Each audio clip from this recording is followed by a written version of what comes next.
we do only want to do what's right. We always want to do what we're supposed to do. Let me give you a shocker. Sometimes we don't.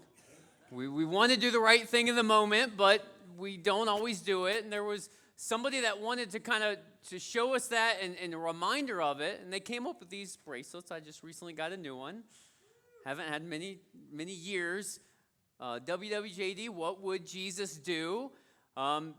These, maybe you've seen them. If you haven't, I don't know where you've been, but they're pretty popular. In the 90s alone, I saw one statistic. In the 90s alone, they sold over 50 million of these. So they're around if you haven't seen them. We got it from Blessings Bookstore, so you can get them. They're out there. But it's a reminder when you're in the event, when you're in life, you're doing whatever it is, that you do what you're supposed to do. It's just a reminder. So it's good. Had a lot of impact with that, and still does. It's a reminder of that. I think James is doing the same thing, like remind, hey, this is, when you're out there, like do the right thing. Do what you're supposed to do. This is practical application. Do the right thing. And I looked in, okay, because I'm a nerd. Where did this come from?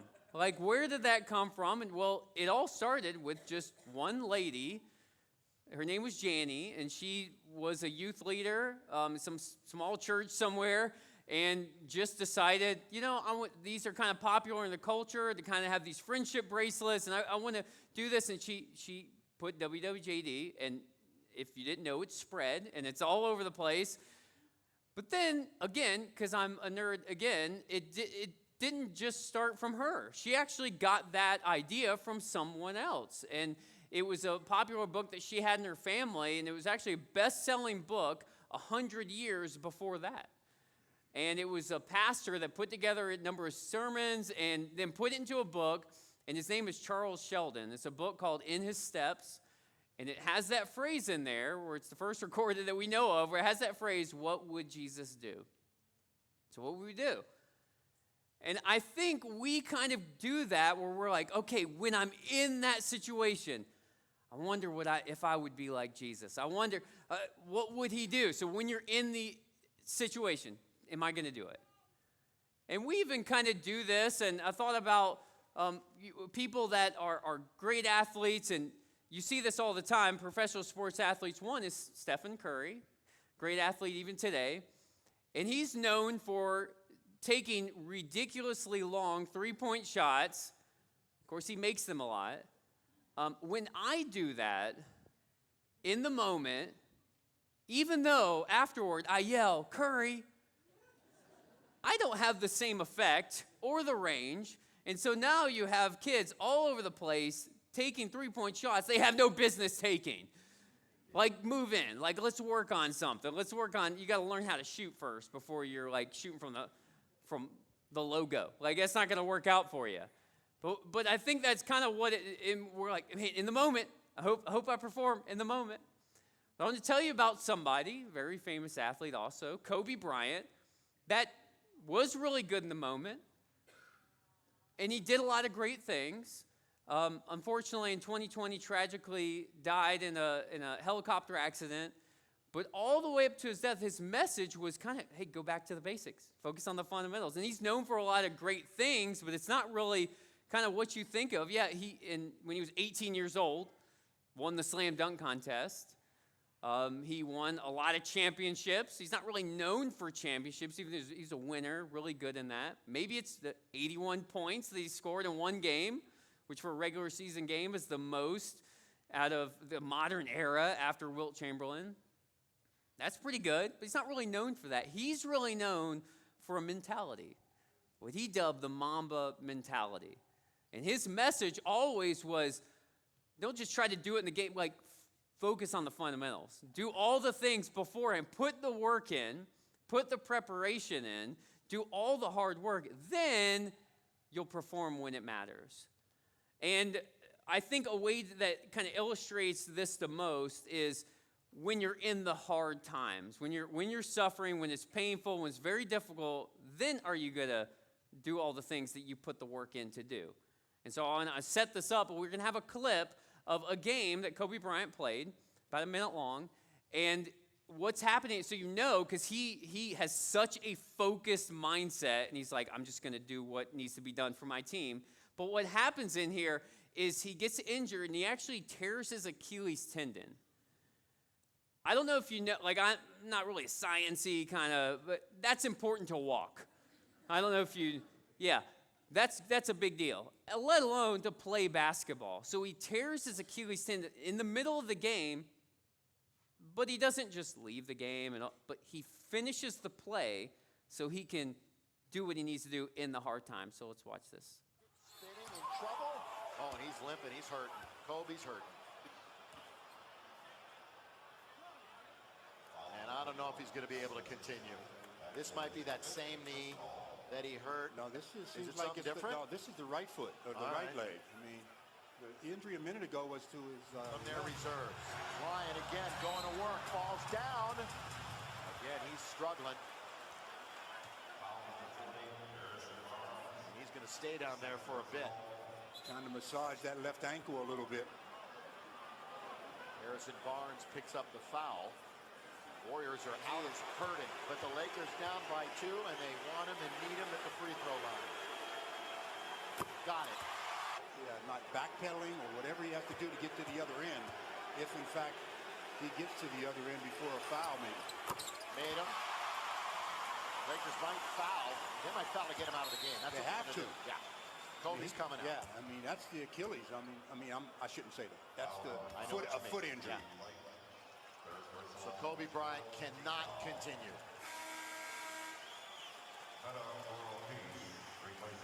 And the crowd. The ovation. And he's going to, I would assume he'd go straight to the locker room.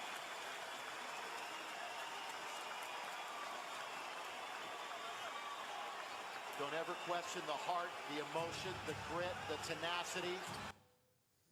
So to be able to perform like that, he had to put the work in ahead of time. He had to put all the preparation, all the work before. And he didn't just show up like, oh, I'm just going to be really great one day. And then if I get injured, I can continue. No, he had to put the work in. He had to focus on the fundamentals. And that's exactly what James is going to talk to us about. And I think we should, maybe we'll alter this a little bit. What would Jesus do? Maybe we could think about, what did Jesus do? What did he do most of the time? Yeah, he did a lot of the great things, and yeah, of course, and he's called us, we get to do great things as well. But it's what did he do most of the time? And I think of a story where Jesus' first miracle, he's at a wedding in Cana, and he does this miracle, turns water into wine. But there's a line in there where the mother of Jesus says, hey, just turns to some people and says, just do everything he says. Just do everything he says. So I hope that's our mindset, that we can just do everything that Jesus says. And we've been in a series. I want to say welcome. My name is Scott, one of the pastors here. We've been in a series called Life Apps, where we are going through the book of James, and this is the final one. We've done 10 parts of this, going through all 5 chapters of James, and it's basically life application. James is very practical, saying, okay, when you're out there, this is what you need to do. And I think it almost kind of mirrors that, where the first several chapters and going through this is what you do. This is what you do in the event. This is what would Jesus do. But then this last part, he's going to talk really about, what did Jesus do? What did he do most of the time? And ultimately, this is what it's going to be, that he submitted to God, submitted to the authority, and then he also prayed a lot. And he spent time with God. So that's the main thing that we're going to focus on. And so if you have your Bibles, I would encourage you, or if you have an app or device or anything like that, but James chapter 5, we're going to be in verse 12. And he starts off with, so we write letters, and we kind of start with the most important thing and stuff like that. James, he's going to end with the most important thing. Verse 12, he says, above all. This is the most important thing. And he's going to lead into, say, it's the fundamentals. That's ultimately, these are the most important things. And then he continues, all you need to say is simply yes or no. Anything beyond that comes from the evil one. And so it's about having clarity. It's about having conviction without caveats. Having clarity and conviction without caveats. And my dad used to say, I don't want to hear any of your ifs, ands, or buts. You had the same dad. Okay, all right. But it's that idea of like, I'm not going to, yes, but, or no, I would if. No, be honest with yourselves and have that mindset when, as you're going into it, this is what we need to have. He's just letting the framework. This is the most important part, to be honest. The most important part. And he's going to lead into continuing talking about the fundamentals. But James got this from somebody. He actually got it from his big brother. His name is Jesus. I don't know if you've heard of him. He's awesome. But Jesus did one of the greatest sermons. Obviously, the greatest sermon people say ever is the Sermon on the Mount. And that's where James is quoting this. And a lot of times we think about the Sermon on the Mount. Maybe we've seen these movies or these pictures or anything. Where's Jesus in front of thousands and thousands of people, 10,000 people there, so many people, and he gives this great, amazing sermon you've ever heard. But that's not exactly what happened. In fact, if you go to verse 1, Matthew chapter 5, verse 1 and 2, it says, Now, then, when Jesus saw the crowds, he went up to the mountainside and he sat down. And his disciples came to them and he began to teach. So he saw all the crowds, but then he goes back to the mountain and they come to him. And I hope that's our mindset. We're like, we just want to lean in. Jesus, whatever you're telling you, the fundamentals, I want to come in. I want to hear everything that you have to say because I want to put the preparation in. I want to do the work in. I want to do everything that you say. But if you think maybe he's misinterpreting that, maybe that's just a one-off, let's look at a few other several times where Jesus says this. I'll just give you two in the Gospel of Luke. Then he turned to his disciples and said privately. So there's a big crowd. Then he turns to his disciples. And he says this privately and also in Mark. And Jesus looking around, so he's seen a big crowd, and he said to his disciples something. So he's leaning in and saying, this is really what I mean. These are really the fundamentals. This is something we wanted. And I think Jesus is almost like calling a huddle. He's bringing us in. All right, this is what we need to focus on. This is the most important thing. And in there, powerful passage where Jesus ultimately tells you who you are before you do what you're supposed to do. Too often we get that mixed up and we think, I got to work for this thing. I got to do all these things. Then maybe God will think something of me. But in Matthew chapter 5, verse 14, he says, you are the light of the world. You are. It's who you are. He's made you that way. If you put your faith in Jesus, you are a new creation. You have the light of the world to impact people and do all the things he's called you to do. We just have a problem of covering it up. But he says, this is who you are before I tell you what you need to do. And I don't know if any of you experienced this, because we always think of this big cosmic battle of light and dark. And if anybody ever had this experience of turning on a light switch, and you've seen that epic battle of fighting back and forth of light and dark, and you're not sure who's going to win, no. The light comes on, and the darkness flees. And that's what God is telling us. That's who I've made you to be. You just stop covering it up. Just live the way I've called you to live. And it reminds me of a story, because we think, man, I got to work for this. No, that's not what he's saying. He's saying, I've given it this free gift of salvation. I want you to work from salvation, but not for salvation. Going back to Kobe Bryant, there was a story, one of the stories I love about him the most is when he was about 11 years old, so his dad was a professional basketball player also. So all this to live up to, professional basketball player. And he was in an interview, and right after he retired, and they were basically saying, well, you were probably always good. Like, you came in at 18, you were really good. You were probably always really good. And he's like, well, when I was about 11 years old, I went through the season, and I didn't do very well. And they're like, oh, what do you mean? Yeah, I didn't score. And the interviewer almost moved on, like, oh, okay, you didn't score in a game. That's kind of odd for you because you're Kobe Bryant, but, it happens. And he's like, Kobe stops him and says, no, not in the game. I didn't score the entire season. He's like, what? The whole season? They were like, oh, but you didn't really play. He's like, no, I started. I played. They were like, what happened? Well, I was terrible. That's what he said. That's what happened. I was terrible. I didn't put the work in ahead of time. But then he went to his dad after the season, and he's sobbing, because he was terrible. Maybe you can relate. Me too. But he goes to his father, and he's sobbing. I'm horrible. I'm terrible.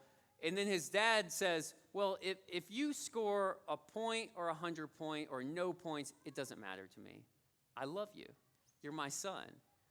And Kobe says that was a turning point in his life where he realized, well, I've got my father's acceptance. Then I can just go be all that he's called me to be.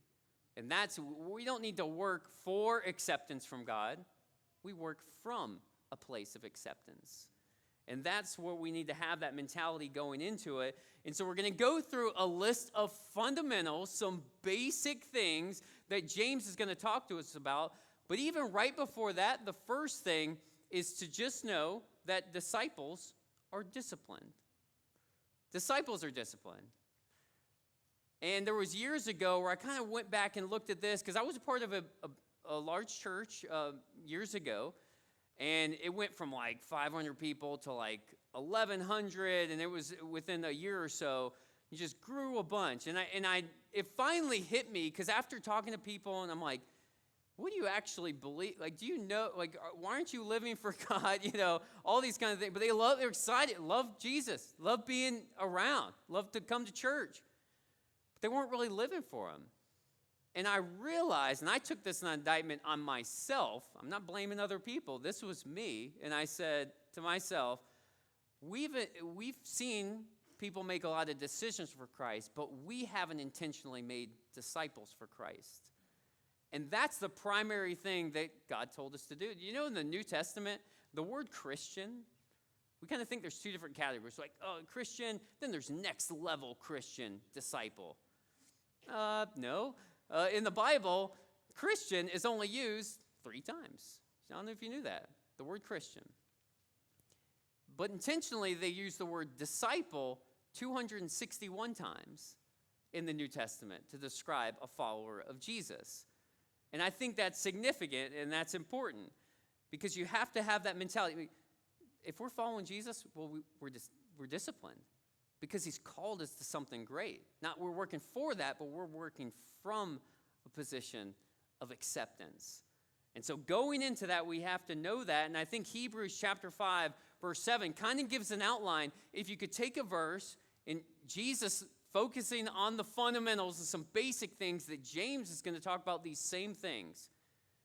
It's hard to look at one verse and how do you encapsulate all of Jesus' life, but this is one verse that tries to do that.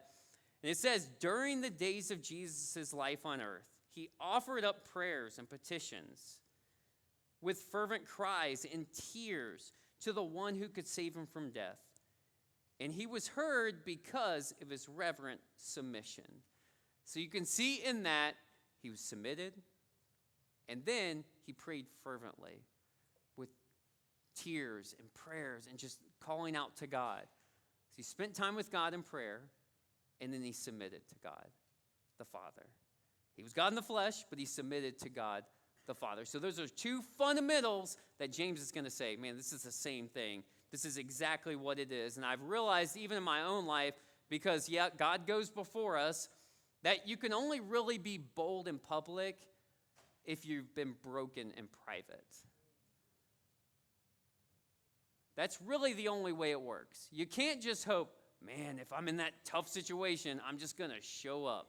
I'm just going to turn it on. No, you need to spend time with God. You need to be broken in private. And so the first thing he's going to show us is you need to have open communication. That's the first thing, to have open communication. We can go through verse 13, and he kind of talks about maybe there's some good things and then there's some bad things about communication and the things that you bring in prayer and also with other people. And it says, if anyone among you is suffering, let him pray. Rhetorical question, if you're suffering, yeah, we're suffering. We're living. This life is hard at some point. If not, you haven't lived long enough.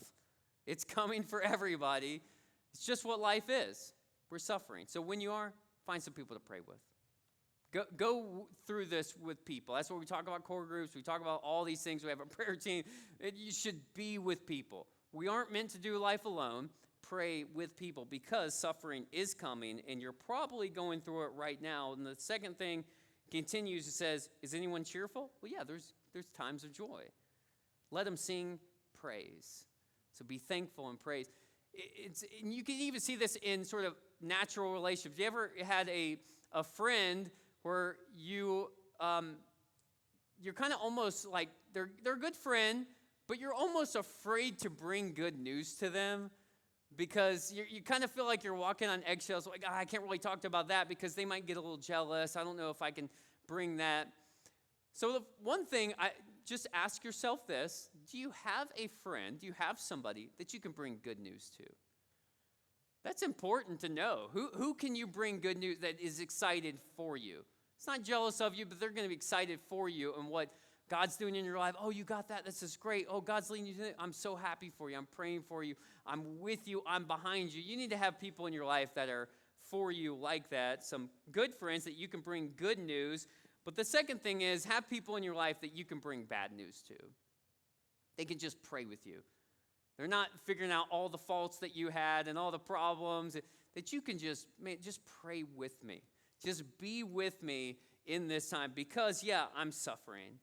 And it reminds me of kind of our approach sometimes to God is it kind of shapes how we view God. Let me give you an illustration of what might show that. When I was a senior in high school, this was like kind of the pinnacle of my life. That's not true. And this is where Laura met me, my wife. And so I'm a senior in high school, going to night school. Winter, pretty good. Night school because I was not going to graduate high school, but I did. Had to go to night school. But I had this ridiculously loud, fast car. I had a Camaro. And I was that annoying guy that I now hate. Anybody live long enough to be that? Okay. And so I had this really loud car, and this is me for fun. I drive through parking lots, rev the engine, and set off car alarms. I hate myself. What's wrong with me? I'm a sick person. Okay, moving on. We've established that. And so that's who I was. And so I'm speeding all the time and whatever. And of course, I get a reckless driving ticket because I'm driving all crazy, driving around. And then I didn't go to court yet, because I'm like, oh, it's fine. It's not a big deal, whatever. I still technically have my license because I haven't gone to court yet. So it's good.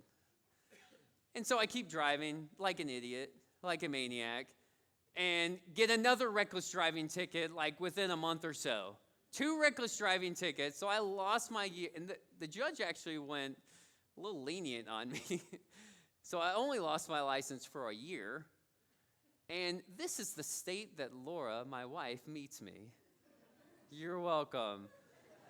But the good news is you can only go up from there. So I'm not really good, but at least I'm not that guy. So it's pretty good. But I had this thought, and thankfully I had kind of open communication, had a good relationship with my dad. And my thought was like, okay, I did this. I just got to tell my dad. So he can go to court with me, like help me out or whatever. And so I went to my dad, and I was able to go to him. But I wonder if a lot of us, maybe our view to God and whatever, if we get into trouble, we think, I'm dead. I'm in trouble. My dad's going to kill me. Maybe that's our view of God. Like, I can't go. He's going to kill me if he finds out what I did. But maybe, hopefully, our mentality is, I am dead. I got to go to my dad. I need him now. I need to get to him. So I hope that's our mentality and having that open relationship where it's like, I'm dead. I need God so bad. And you need to have with that, you need to have a connection and community. We talk about core groups all the time. Have a connection and community. The primary thing that I try to do at this church is to give opportunities for people to connect in community, whether that's serving, whether that's small groups, core groups, whatever that is. I want people to connect because that's ultimately where you're going to find some healing. And in fact, when you have that connection, James is going to tell us the same thing. So verse 14 and 15. Anyone among you sick, let him call for the elders of the church and pray over him, anoint him with oil in the name of the Lord Jesus. And the prayer of faith will save the one who is sick, and the Lord will raise him up. So he's not necessarily talking about you'll always get healed. It's talking about wholeness. And because we know sometimes people don't get healed. We know that. We know that happens sometimes. But he says, still be in community. Still be in submission. And there's a few things in the Bible where it talks about submission. And God's given authority here. And he's given pastors and elders and spiritual leadership. And yeah, we could have that view. It's like, oh, us, them, and us. And oh, they're doing this. Why are they doing this? Or we could have the view that God's trying to show us, and they're a blessing to me. They're there for me. They're praying for me. They're going to be there with me. They're going to watch over me. They're going to help me. And you kind of have to first have that level of submission because maybe you're kind of in the world, the business world, or wherever, like you make a lot of money, or you're really important, and you kind of have the status. And I was just actually recently listening to a friend of mine's podcast named Josh Robery, who I met years ago at a church planning type organization. And he has a podcast called Believe Again. But he had a pastor on there. His name's Greg Surratt. And the pastor was talking about within his church that he had for many years, and he's now his son's leading it. But it was a church called Seacoast Church in South Carolina. And he had somebody in his congregation, and they were like, yeah, you need to go in there because there's somebody in the bathroom cleaning. It was somebody in his congregation, and he goes in there, and this man is on the ground scrubbing the bathroom and cleaning. It was kind of on a Monday.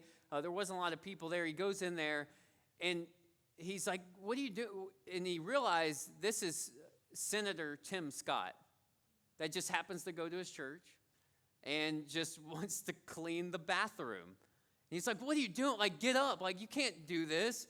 He's like, no, I felt like God wanted me to serve. God wanted me to be humble and submit and I just want to serve. I just want to be a servant here. And I hope that's our mentality where it's like, man, we're just here to serve. If I had a motto, it would be that, here to serve. And because that's how I want to live. I want to live that way, and I love that where he was just, yeah, he's an important person, a senator. That's kind of important person.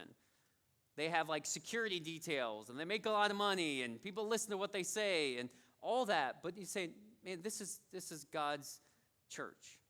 I want to submit under the authority. I want to just serve. Wherever you have me, I just want to serve. And I love that mindset because that's kind of the first thing is to serve. But then the next thing is you got to confess. You got to come to them. And it says in verse 16, therefore, confess your sins one to another and pray for one another that you may be healed. The prayer of a righteous person has great power. And you might be thinking, well, I'm not a righteous person. I don't know if I have that kind of ability.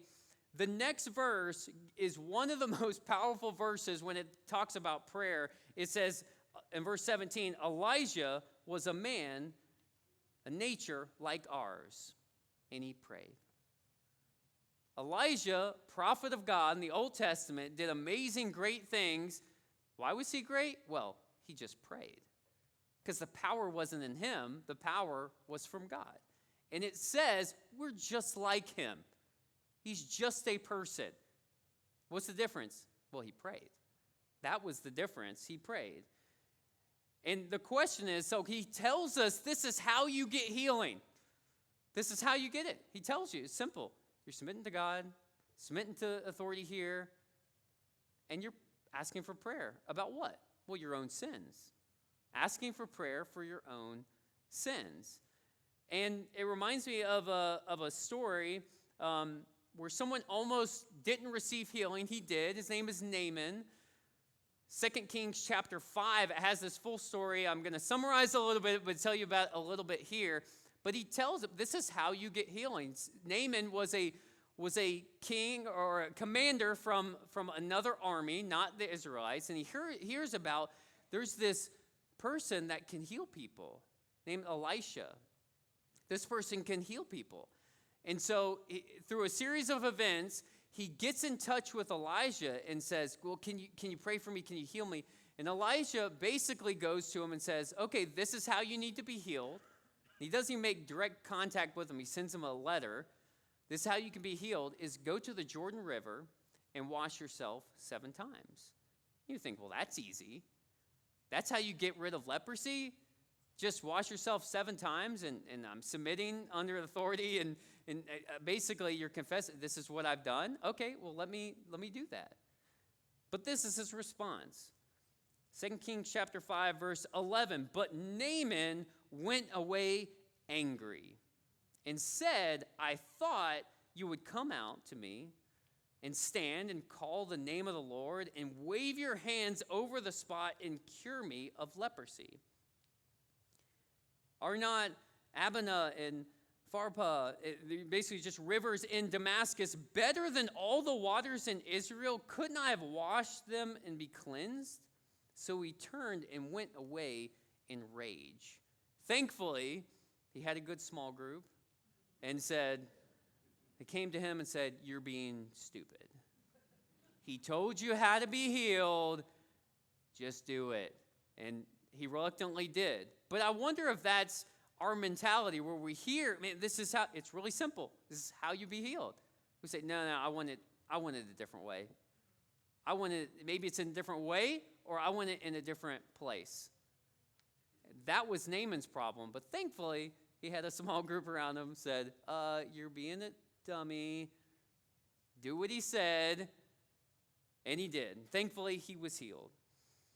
And sometimes what can happen, what I talked about earlier about don't come with caveats, don't come with all these, yes, but. Don't come with that, because that's not how you find healing. And sometimes people will, I want to have prayer, and I want to meet counseling. I want to kind of get this off my chest. And then they'll tell all the problems they have with somebody else.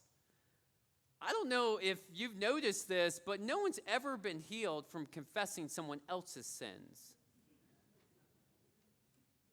Never happened. It's only when you have clarity and conviction without caveats, confessing your own sins, just saying, this is what I did. You can acknowledge other people did things. Here's what I did. This is where I went wrong. So ultimately, the last thing he's going to tell us is, maybe the most important thing, is you need to have a passion for people. Have a passion for people. And it tells us in verse 19 and 20, my brothers, if anyone among you wanders from the truth and someone brings him back, let him know that whoever brings a sinner back from wandering will save his soul from death and will cover a multitude of sins. And he's not saying you become like Jesus and you can forgive their sins and then they can be healed of eternal sins. That's not what he's talking about. He's already covered. You're saved by grace through faith. It's a free gift. He's talking to people that are followers of Jesus. He's talking to Christians. He's talking to disciples. He's saying that the sins that people fall into, it leads to death on this earth. Just like it says in chapter 1, verse 15. Sin, when it is fully grown, gives birth to death. That's how he even started off this book. That's what he's talking about. It's the sins. So be that kind of person. That somebody not here, that's normally here, somebody normally come to the small group, somebody that's been serving on a team, but they're not here anymore. Be that kind of person that you go after them because you have a passion for people. And it makes me think of a story that I kind of give with a lot of times when I meet with core group leaders or just people in general, because one of the things we encourage from a core group is so powerful is to do a service project as a core group. Yeah, we do community feet things, and we do kind of big church, all church things. That's good, but it's powerful when you do it within your own small group. And when I led a small group years ago in Northern Virginia, there was a lot of homeless people in Northern Virginia. Highly populated, so there was a lot of homeless people. And you'd always see people, and you're like, you just never know. Maybe it's just me. You're like, should I give them money? Are they like, what are they going to do with it? Are they going to spend it on something? I don't know. You always feel bad. You don't know exactly what to do. Because sometimes, are they going to buy drugs? Or are they going to buy alcohol? I'm not really sure. And so we put together these homeless packs where it was like, all right, you bring the protein bar, and you bring this meal replacement thing, and you bring different things, and we maybe a gospel tracker, an invite to the church, and we put that in there, and we did that. We came together as a group. Everyone brought something different, and we made these different bags, and everybody had like 5 or 10 you just keep in your car as you're driving, and you can give somebody something that can help them, that okay, this is something good for you. This will help you. And I was just reminded, speaking to awesome couple, core group leaders, about where did this come from? And I remembered, oh yeah, because God gave me a passion years ago that, and this is from him, totally from God, was about 10 years before that, I was stationed in Okinawa as a Marine. And there was homeless there as well, a lot of Okinawans that were homeless. And I don't know if you knew this about the military, but outside of virtually every gate of a military base, there are 2 things guaranteed. There is a strip club, and there's a place to get alcohol. Guaranteed. I don't mean to shock you about the military, but that's what's everywhere. And that was the same. We were in Okinawa. Right outside the gate, there was place to buy alcohol. And there was a couple of guys, they sat out there, they collected money, and you could see them, then they would walk inside and drink. It's just how it was. So we had the same thing. Let's put together packs. And one night, God placed on my heart to we gotta find this guy. And we've been giving him different packs over and over, and we had a translated track in there into Japanese about the gospel, and we just kept giving it to him. It was like weekly. And he was always there because he liked to drink. It's true. And so he was always there. But one night, it was like probably 9 or 10 at night, God put in my heart, you got to find him. You just have to find him. And so Laura's like, you're crazy, but it's okay. Here's some food. I'm like, I don't exactly know where it was. I drove around and found him. He was there. I think it was actually a different location, but he was just sitting on the corner. I found him, and I gave him this, and you could see that meant something. That changed something in him. And months down the road, I'm talking to Laura, and I'm like, have you seen that guy? I'm like, no, I haven't seen that guy in a while. I haven't seen him. And I thought, maybe he's dead. He could be dead because maybe he's on drugs and alcohol. Could be, I don't know. About a month or 2 later, I'm driving a different part of town, and I see this guy pushing a wheelbarrow because he's doing work, and it's that guy. And he looks over, and he sees me, and he starts to cry and runs over to my windshield. He can't speak English, and he's banging on the window, and he's like, basically, look, I'm working. He's like banging on the window just from something small. Wasn't some big church activity. It's something that you and I can do. We can just be passionate about people. And I hope we don't have this sort of caveat in our mind that we think, oh, I'm going to turn it on though. Once that building's done, then I'm really going to turn it up a notch. And I've got that passion, but then I'm going to turn it on. I just want to encourage you, don't wait for that. There's so many people that are being missed if we're waiting on something. If we're waiting on it. Even something small, the smallest things, when I talk to people over the years where they'll come back like, you never would have known. Because of this small, basic thing, I gave my life to Jesus. Or I turned to him, and or I have plenty of stories of this. I got off alcohol.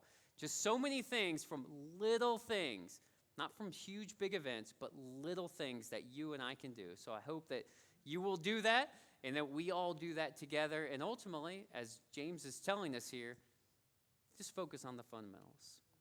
Let's pray.